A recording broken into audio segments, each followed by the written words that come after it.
The Mirror, read by Melanie O'Meara.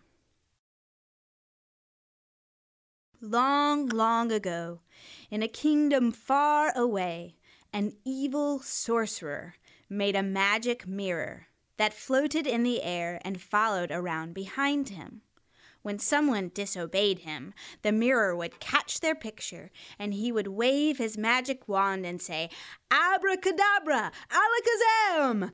And the person would quick disappear from this world into the backward mirror world. And when they yelled out for help, not even a tiny sound could ever escape the mirror. Rich people gave him their money and cooks their best food.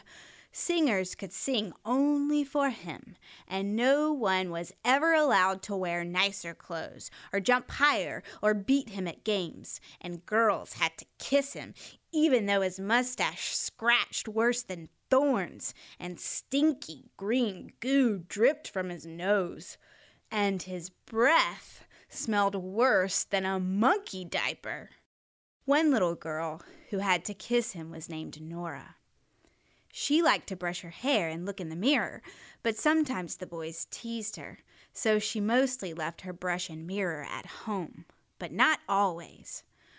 One day she got a new kitty that she loved better than anything. She brought him to the playground and meant to brush him and let him see in the mirror how nice he looked. That very same day, the evil sorcerer came to the playground and made the boys give him their scooters and skateboards, and he took the girls' bicycles and dolls, and they all cried, but he didn't care. "Well, you can't have my kitty," she said. "I'll catch you in my mirror," he said. She shook her head. "I'll capture your whole family," he threatened. She shook her head again. "Then I'll disappear your kitty in my mirror." But the sorcerer didn't know that at home, Nora had played with her own mirror and another bigger mirror and had discovered a very special secret about two mirrors that face each other. "Don't you bother my kitty," she said.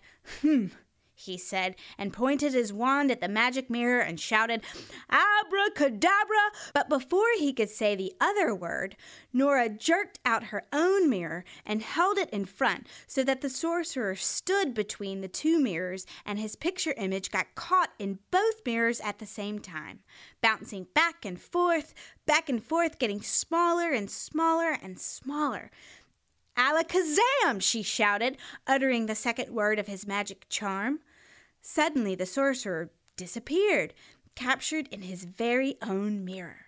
His face looked mean, and he tried to say something very rude and impolite, but even his voice couldn't escape. "You are a very naughty sorcerer," she said. He didn't say anything. "Say you're sorry," she said, "and promise you'll never use naughty magic again." It took him a minute to think it over, but finally she saw his lips say the words even though she couldn't hear them. Then she flung the mirror down on a big rock, and as soon as it broke into pieces, out came all the grown-ups and children and animals that had been captured and were now free, and they chased after the sorcerer, running as fast as they could. He never again caused anyone any trouble, but Nora kept the wand just in case.